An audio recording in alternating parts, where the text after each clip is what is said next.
هغې مېرمنې داسې یوه لویه پرېکړه کړې ده چې په 2 ساعتونو کې ټوله کورنۍ له لاسه ورکړې ده.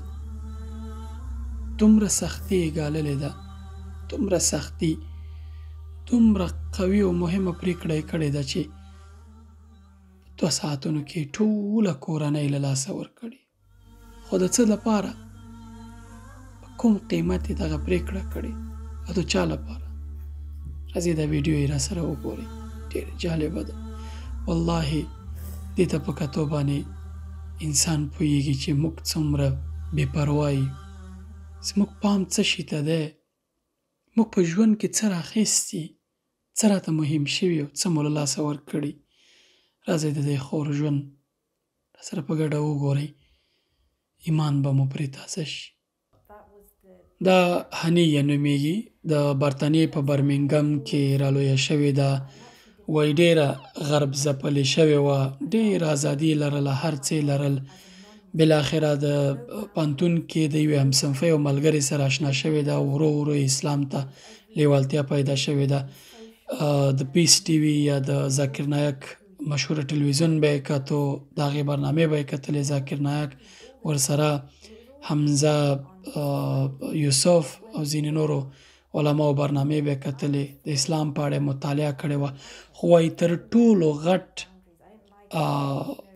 هغه لامل چې زه یې اسلام ته جذب کړم هغه څه و؟ د ښځې په اړه د اسلام موقف. ښځې ته اسلام کوم ارزښت ورکړی، کوم موقف لري ښځه په اسلام کې، دغه موقف د دې لامل شوی چې هنیه مسلمانه شوې ده.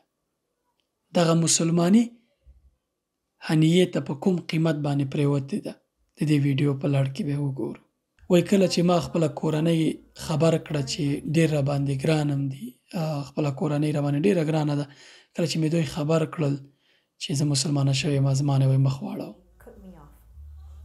2 ساعتونو کې مسیجونه راتلل راته او هر یو تن به ویل چې ته زموږ لور نه یې، نوره زموږ لور نه یې. په 2 ساعتونو کې ورور، خاله، عمه ټول له لاسه مې لاړل، ټول کورنۍ مې له لاسه لاړه.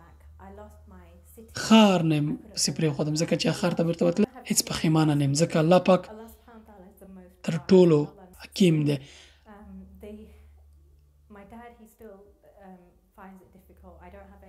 وایي لا هم زما پلار ته دغه پرېکړه ډېره سخته ده، هېڅ اړیکه نه لرم وروڼو، کورنۍ او ټولو سره.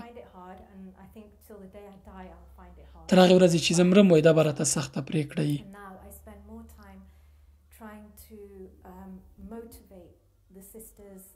اوس وایي زه خلک هڅوم دې ته،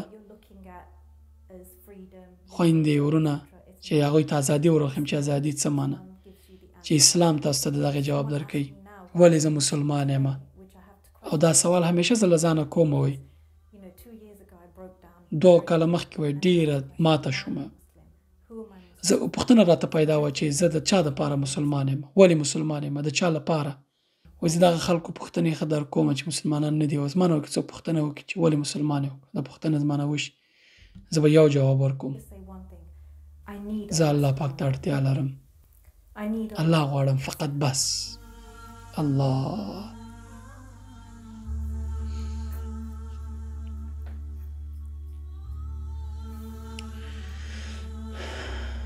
د الله پاک دپاره دومره سخته پرېکړه، او موږ ته ګوره څومره غافله یو، مسلمانان یو، دین رانه پاتې دی تقریبا.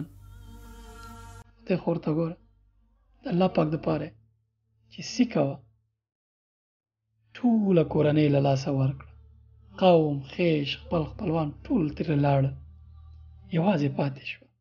د چا لپاره؟ الله پاک. تر هر چا به دا خور د ایمان په خوند ډېره ښه پوهېږي، تر هر چا به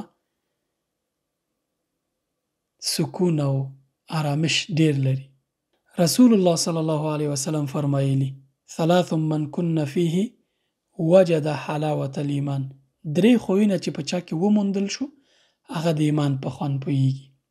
یوې دا ده چې ان یکون الله ورسوله احب الیه مما سواهما، الله پاک او رسول صلی الله علیه وسلم ورته تر هر چا مهمي،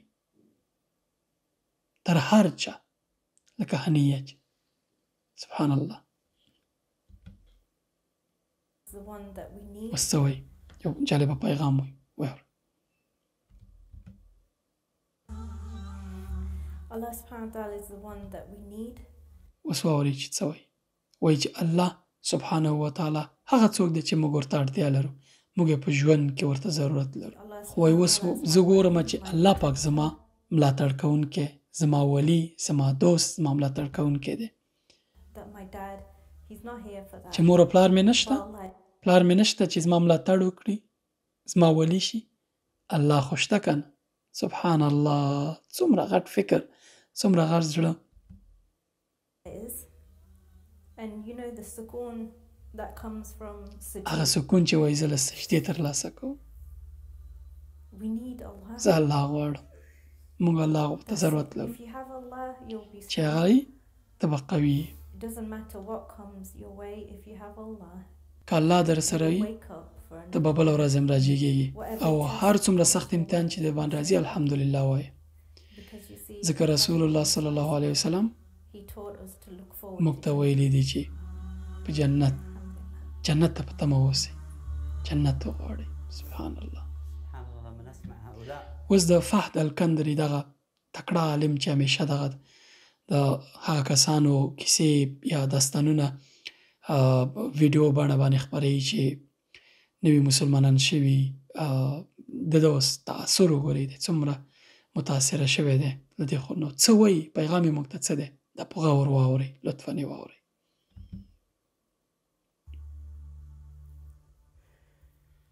تترك الأم وتترك العائلة وتترك مور، پلار او ټول ژوند یې پرېښود أجل الجنة، د جنت دپاره، الله پاک دپاره. الله عز وجل.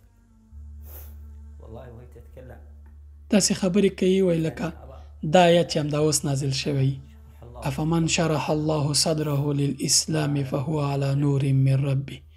د چا سینه چې الله پاک اسلام ته پراخه کړي، خلاصه کړي، هغه به په دغه نور باندې الله خواته ورځي، هغه به دغه نور په مرسته، دغه نور په بنسټ باندې الله پاک خواته ورځي. سبحان الله. دغه دی نور.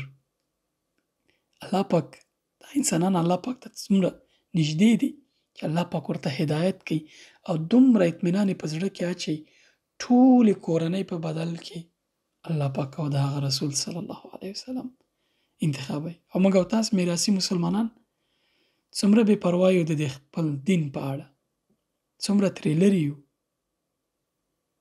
څومره غافله یو. د افسوس ځای دی، د افسوس. الله پاک دې رحم وکړي په موږ. بعض المسلمين يتركون الله عز وجل ويتركون غاية الجنة من أجل المال، من أجل ملذات الدنيا. مسلمانانو حالت ګوره، الله پاک یې پرېښی، جنت یې پرېښی د دنیا د ژوند په خاطر او د مال په خاطر باندې، خپل اصلي هدف یې پرېښی. ولكنهم لا يرون غير الله، غير د الله نه بل څه نه ویني. علم ما هو الدين اللي كانت هي تنتمي له. صعب جدا جدا، بل هي خطورة أن تترك هذا الدين وتذهب إلى الإسلام، ولكن تركت كل شيء من أجل الجنة. خدا خور ګوره، ډېره خطرناکه پرېکړه، هر څه د لاسه ورکړي خو د اسلام دپاره، د الله دپاره. سبحان الله.